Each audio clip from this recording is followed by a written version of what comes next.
Bom dia a todos. Aliás, eu já deixei de ser professor há muito tempo e eu vou usar projeção. Não que eu queira dar aula, mas eu vou apresentar tabelas, algumas tabelas gráficas, mas não são 70, nem menos do que isso. A intenção de apresentar os dados a vocês, na verdade eu não vou nem apresentar todos, eu vou deixar essa apresentação com a Ana, e ela disponibiliza, não sei a forma da disponibilização, mas eu vou fazê-la muito enxuta. A intenção de fazer a apresentação era para provocar a Maria Ruth, porque nós combinamos várias vezes escrever um texto juntos e até hoje nós não escrevemos nada. Eu tive o privilégio de trabalhar com a Maria Ruth e sentamos na mesma sala durante 3, 4 anos, né? 4 anos. Já trabalhávamos juntos, como? Ríamos muito. Naquela época a gente era feliz e sabia. Hoje está um pouco mais difícil rir. Eu vou mostrar um pouco que a gente ri de vez em quando, mas tem umas coisas que não dá para rir tanto. Maria Ruth estava na Imurb e eu era diretor de planejamento e recuperação urbana da Coab. Nós fazíamos aqueles grandes conjuntos, levávamos palco por tudo quanto é lado, porque era pombal, era concentração de pobreza e etc. Depois eu explico que aquilo era linha de financiamento do BNH, que eram imexíveis, né? E a minha Imurb tinha programas como Promorar, Pro-Periferia e Pro-Favela, que foi mencionado anteriormente, em que podiam funcionar complementarmente a esses grandes empreendimentos, até porque a gente fazia empreendimento na Zona Leste, no extremo da Zona Leste, com a periferia que não tinha absolutamente nada. De repente surgiu um conjunto com pavimentação, drenagem, escola, etc, etc, e a periferia imediata não tinha nada. Então, quando chovia, a periferia recebia toda a água do conjunto habitacional. Quer dizer, o conjunto tinha tudo, a periferia não tinha nada. Por isso, nós queríamos muito que o pró-periferia complementasse essa parte para fazer uma coroa em volta desses grandes empreendimentos. Não conseguimos. Um segundo fato, eu só vou citar dois, porque depois eu vou fazer a apresentação mostrando o antes e hoje. O segundo fato é o seguinte: Heliópolis, que foi citado há pouco, nós conseguimos, depois de muita briga do BNH, o BNH não permitia que os empreendimentos tivessem mistura de faixa de renda. Era o seguinte: Coab, do qual eu era diretor, só podia trabalhar até 5 salários mínimos. Então, eu e Maria Ruth éramos assessores do presidente da Coab, que era presidente da Associação Brasileira de Coabs à época, e participando das comissões de reformulação do sistema financeiro. Conseguimos fazer com que o BNH, para Heliópolis, concordasse em fazer empreendimento a várias classes de renda. Então, é trabalhar desde o Promorar, que era um empreendimento para baixíssima renda, até operações especiais, cooperativas e assim por diante. Conseguimos a aprovação do BNH. Só que aí, em 86, o BNH acabou. Então, não conseguimos também implantar isso. Eu quero apresentar a vocês algumas informações, alguns dados. Quer dizer, na verdade,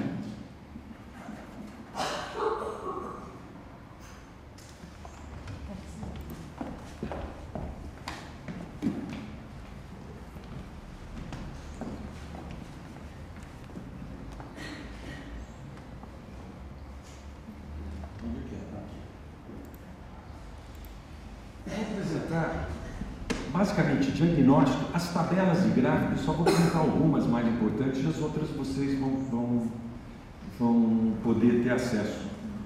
Como eu disse, a intenção de apresentar isso para provocar a Maria Ruth para escrever um texto comigo. Mas eu já conversando antes com ela, ela já se comprometeu a escrever. Agora vendo, talvez ela não queira. Bom, o diagnóstico é o seguinte: nós estamos numa época que sobram recursos. Veja, todo mundo que disser, quem disser que falta recurso para a habitação popular, mente. Isso já sobrava recursos já há muitos anos.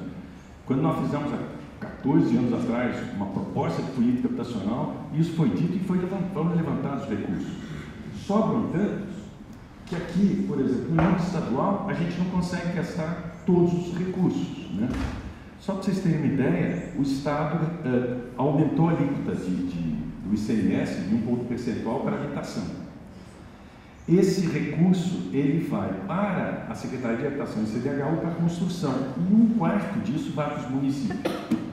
Quem tiver interesse em ver o que aconteceu isso, os dados do ano passado, clica nesse ICMS, eu não vou clicar agora, que eu acho que a gente nem tem tempo de ficar fazendo essa apresentação. Vou fazer rapidinho, para depois, se alguém tiver interesse, a gente volta e verifica. O segundo ponto é que o nosso problema é de gestão. Veja, nós temos conselhos, fundos, temos planos locais de habitação de interesse social, temos uma série de coisas. Só que nenhum deles cumpre a finalidade. Nós podemos ver nos 3 níveis de governo, federal, estadual e municipal, os recursos para aplicação de habitação não são dos fundos, eles são do orçamento.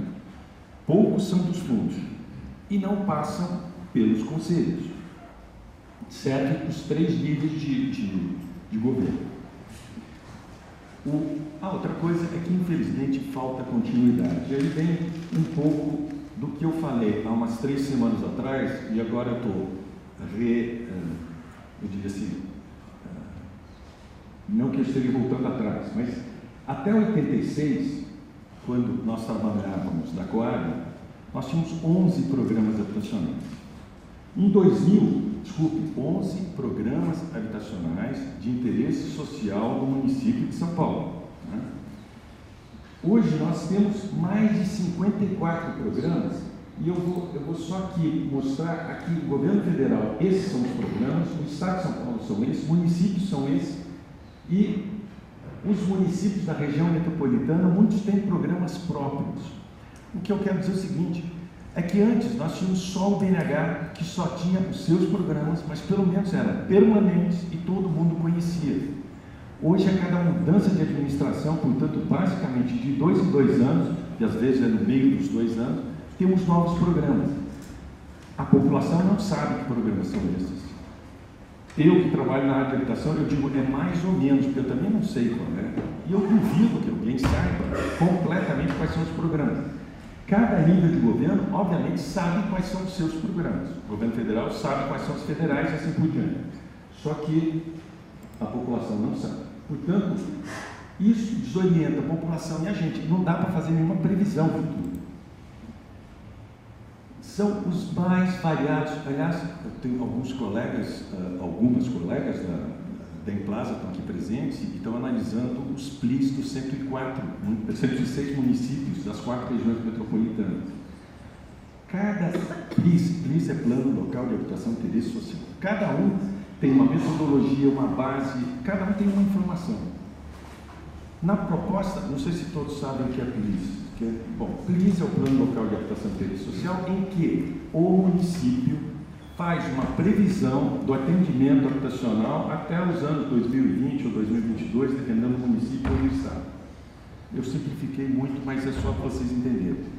Nesse sentido, o município diz quanto de recurso precisa, quanto ele tem no município, quanto ele quer que o governo estadual participe e quanto o federal participe. Só que ele só não contou para o estado e para a União. Né? Então, ele diz o quanto precisa, só que exatamente não se sabe qual o total da necessidade dos municípios. Como nós estamos trabalhando com 106 municípios, já estamos encontrando essa dificuldade. Imagine se for trabalhar no âmbito estadual ou nacional. Um outro problema que aconteceu, eu estou falando pós-BNH, porque o BNH que a gente conhecia, e a Maria Ruth também, era isso aqui.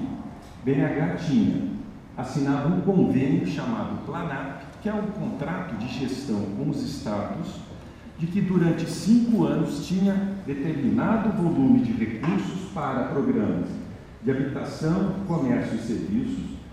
Ele emprestava recursos para o Estado e município para pavimentação, drenagem e equipamento comunitário e para as concessionárias fazerem água, esgoto e energia elétrica. Isso era uma garantia aprovada pelo Senado Federal de 5 mais 5 anos. Portanto, durante 10 anos, o Estado e seus municípios podiam fazer um programa plurianual de aplicação em programas habitacionais. O BNH também, ele orientava a aplicação dos recursos das cadernetas de poupança, CSDTS, Sistema Brasileiro de Poupança e Empréstimo. O BNH tinha essas linhas de financiamento e eram linhas perenes na área de habitação, de operações complementares, desenvolvimento urbano, apoio técnico financeiro, e na área de baixa renda são esses em vermelho.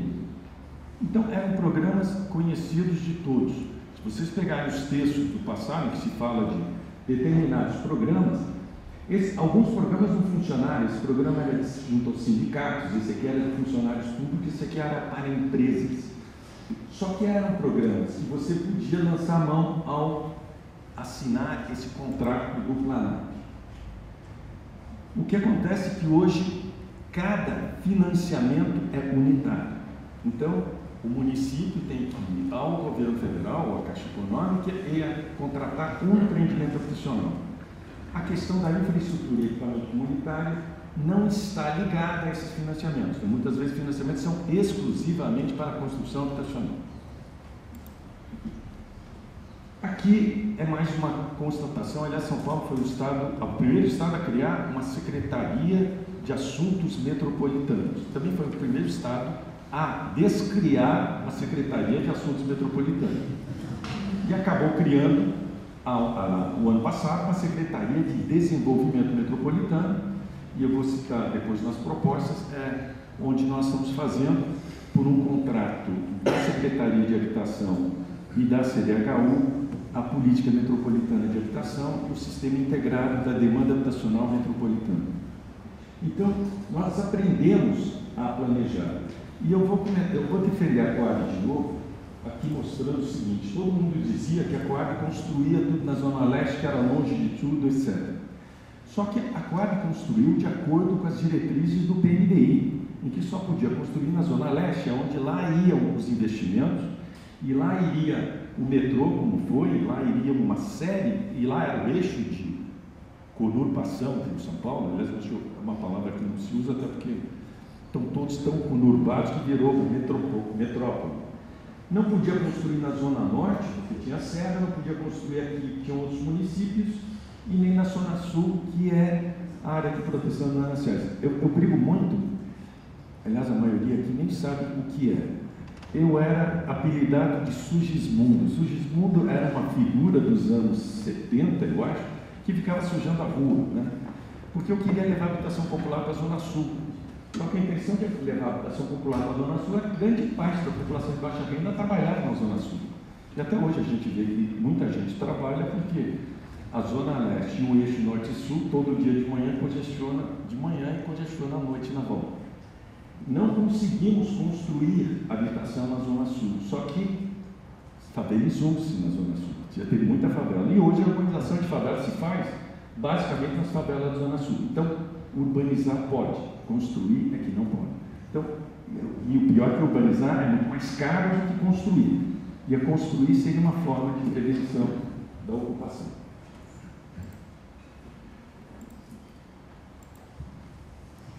Esse é um problema muito grave. Nós estamos acostumados a fazer licitação, portanto, vender a casa a preço de custo.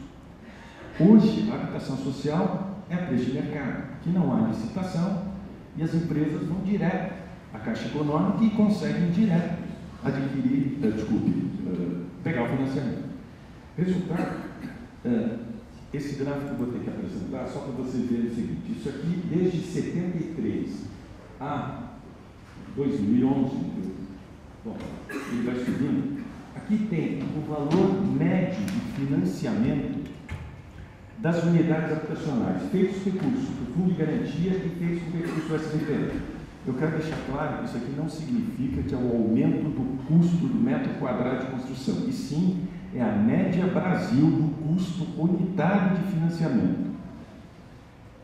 A intenção não é ver o aumento do valor, e sim a distância entre as duas curvas, até para saber se a classe média, que fica entre a faixa de baixo, que basicamente financia baixa renda, e a faixa de cima está sendo atendida. Como os valores aqui, vocês verificam que as fontes são complicadíssimas, é UPC, dólar, etc., convertido, eu peguei a análise desses últimos anos. Então, pegando a análise de 2001 a 2011, analisando com dois índices, SINAP, que é o índice nacional, que é utilizado pela Caixa Econômica, No INCC, a gente verifica o seguinte, que os valores médios do SBTE subiram 240%, quando os índices nacionais subiram 130% e 128%. E o pior, o Fundo de Garantia, que deveria financiar famílias mais pobres, sobe mais ainda, vai para 481% nesse mesmo período. O que significa que está se concedendo financiamentos mais caros. E daí, essa discussão de que é necessário dar subsídio para reduzir o preço da habitação. Eu diria, o lucro, entre aspas, é o setor público. Bom, isso aqui eu nem vou falar porque é mais complicado. Bom, aí eu já disse, o subsídio habitacional acaba mascarando o valor do investimento habitacional. Eu aprendi a fazer estudo de viabilidade para ver se as famílias tinham condições de comprar. Hoje não há esse estudo.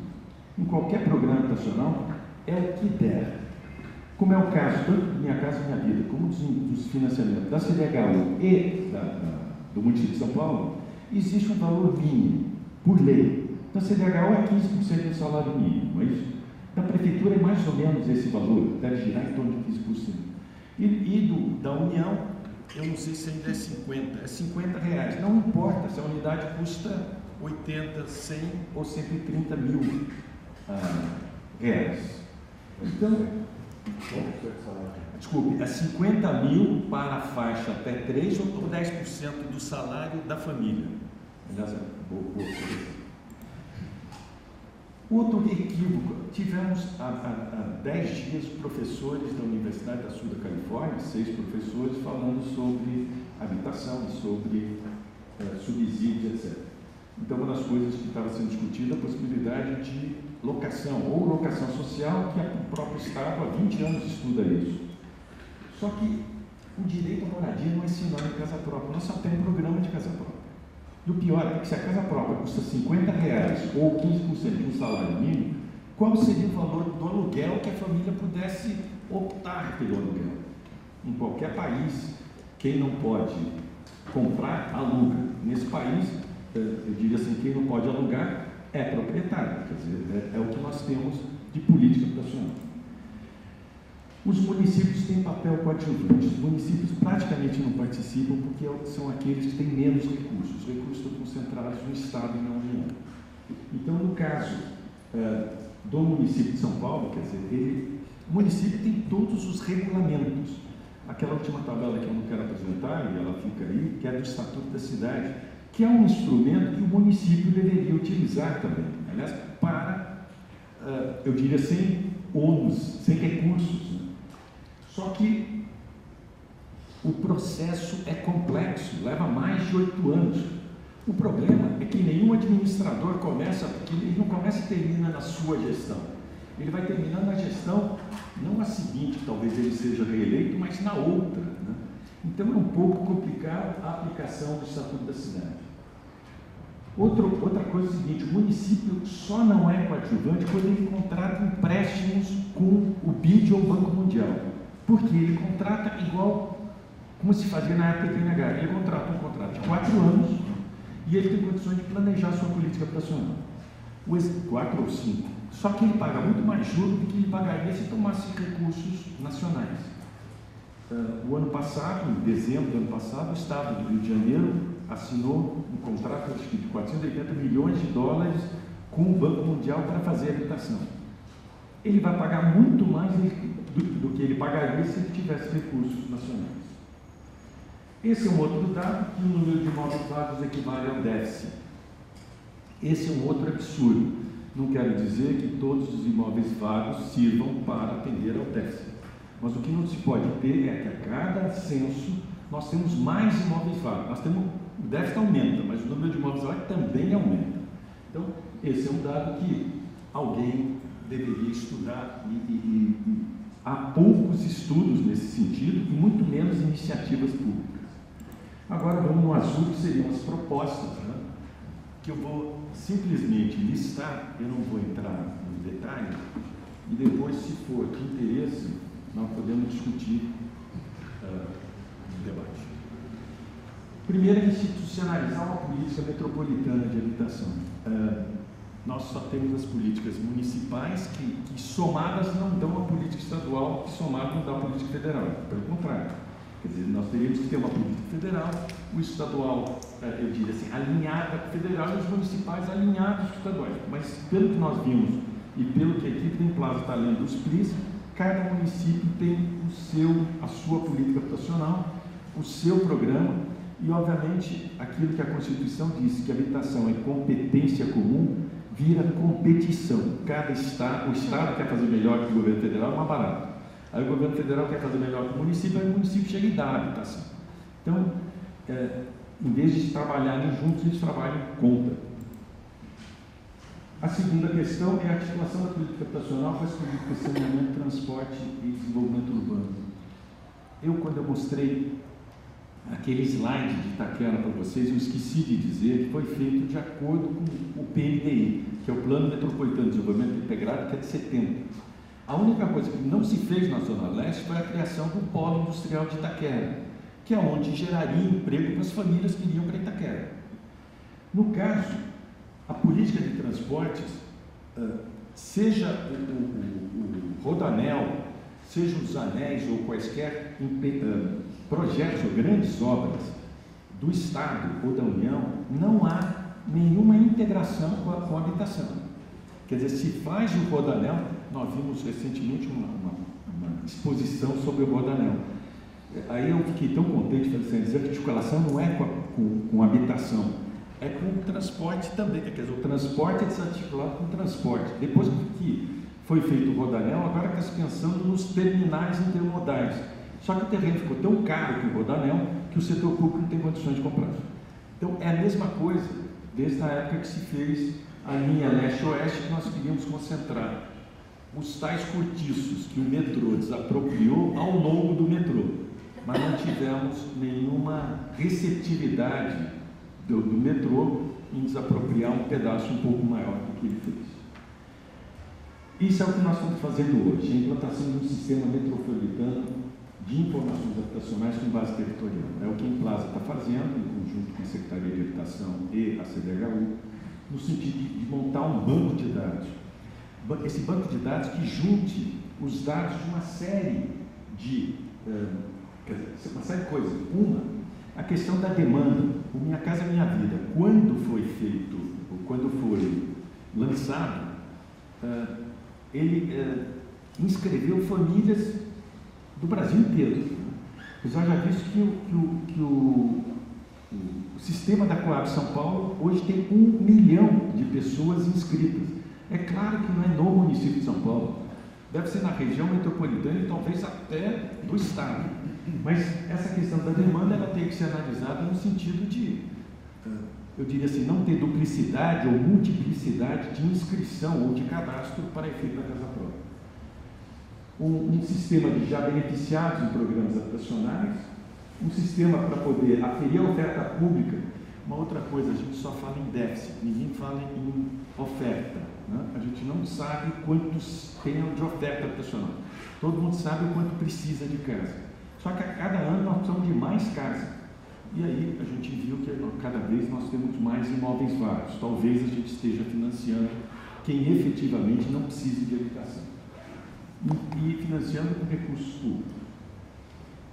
Bom, programa de apoio às comunidades e programa de desenvolvimento social, capacitar os municípios, as instâncias metropolitanas, os agentes promotores financeiros e operadores da política habitacional. Também está no escopo do trabalho que a Implaza está fazendo, junto à Secretaria de Habitação, melhorar a qualidade dos projetos e das obras físicas. Às vezes nós temos habitações subsidiadas. Aliás, o Caio disse muito bem a história é o seguinte, eu quero deixar muito claro, quer dizer, o tempo que eu passei como diretor, eu passei 8 anos na Coab, e antes disso, no Departamento de Habitação, em área, e nós fomos moldando a habitação de acordo com a necessidade habitacional das famílias de baixa renda. Não adiantava fazer muitos acabamentos, porque por melhor que seja o acabamento, a família que entrar lá com o tempo ela vai querer um acabamento melhor do que aquilo. Então, muitas vezes, aquilo que a gente achava uma pia mais ou menos popular, em Itaquera nós tínhamos pias, porque eles iam para as lojas de material de construção e compravam aquela pia com granito ou granilite para colocar. Então, tinham alguns detalhes que nós começamos a entregar casas com pouco acabamento. As casas subsidiadas, em algumas instâncias do caso, são tão acabadas e o valor é tão baixo que a expulsão das famílias é muito mais rápida, porque, na verdade, o serviço da habitação para aquela família de baixa renda é tão caro e a prestação é tão baixa que quem tem uma renda um pouquinho maior acaba chegando lá, com qualquer dinheiro ele tira. E aí vou voltar à pesquisa que a Maria Ruth fez no Promorar, em que depois de a gente fazer aquelas unidades todas, muitos trocaram a habitação do Promorar, não era nem por dinheiro, era por carrinho de ferro velho, na bicicleta e assim por diante, e voltaram a morar em outra favela. Eu estou me referindo a esse tipo de troca. Mas as trocas hoje são 20 mil, 30 mil, até 40 mil reais, dependendo da localização do empreendimento habitacional. Você se lembra da mudança? Como? Os pobres chegavam a morar na casa do namorado, os móveis dele eram muito grandes, não passavam na porta? Lembra? Tem toda a razão. Na verdade, eles... Montava tudo. A porta era tão pequena, a porta de entrada da casa, que a maioria dos móveis não conseguia passar. Eram os móveis que a gente tinha nas nossas casas, ou as geladeiras que não cabiam na casa, mas não cabiam no Promorar também, né? Porque ele era tão pequeno que não cabia nem móvel, nem geladeira. A participação dos setores público-privado da sociedade civil, seja nas parcerias público-privado, ou seja, nas alternativas de acesso à moradia, adotar critérios de público de seleção e classificação de beneficiário. Isso é, olha, para vocês terem ideia, é o seguinte: no Minha Casa Minha Vida tem 3 critérios que têm que ser nacionais, os outros podem ser estaduais ou municipais. O Estado de São Paulo, o critério basicamente é sorteio, mas ele pode fazer um critério anterior ao sorteio para depois sortear. Os municípios, cada um tem o critério mais estranho do mundo. Então nós tivemos uma reunião com alguns municípios, que eu até disse que a mesma família inscrita em 3 municípios, por exemplo, Santo André, São Bernardo e São Paulo, talvez ela não seja beneficiada em nenhum dos 3, porque ela está fora do critério dos 3. Um diz tem que morar 5 anos no município, o outro diz tem que trabalhar 5 anos no município, e o terceiro diz tem que ter uma faixa de renda e tal. Então, no fim, a família acaba não sendo atendida e ela vai se inscrever em outros tantos. A última coisa que eu quero, aliás, fazer uma propaganda embaixo. Aqui é alinhar a política de financiamento de subsídio e democratizar as informações. Com 54 programas e suas modalidades, não dá para saber aonde é melhor, quer dizer, aonde é melhor pagar menos. Nós podemos, professor, colocar no nosso artigo, que dá para elucidar bem, como um determinado financiamento em várias faixas de renda ele pode custar de R$50 pago em 10 anos a R$380 pago em 25 anos. É o mesmo valor, é o mesmo investimento, só que o programa é diferente. O imóvel pode ser igualzinho. Então, quer dizer, esse entendimento de qual é o melhor programa, primeiro que devia haver essa disparidade toda.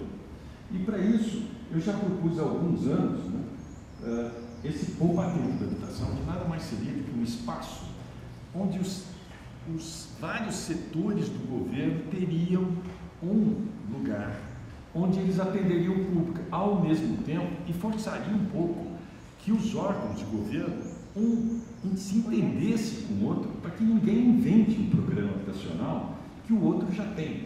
Como é que o idoso vai ser atendido nesses 4? Ele teria que ir em cada um deles e saber em que ele se enquadra. Como programa de favela e assim por diante. Então, esse poupa-tempo é uma proposta que vem há muito tempo, está sendo discutida hoje no âmbito da Secretaria de Habitação, de tentar fazer um local onde quem quer habitação possa ir num local só e não percorrer os vários locais de atendimento ao público. Bom, eu peço desculpa de ter mudado um pouco a forma aqui das apresentações e, como eu disse que era uma provocação para Maria Ruth aceitar o meu texto, o nosso texto, mas assim eu democratizo também essa informação a vocês e vou deixar apresentação com a Ana, e eu não sei como é que ela pode depois colocar à disposição de vocês. Muito obrigado.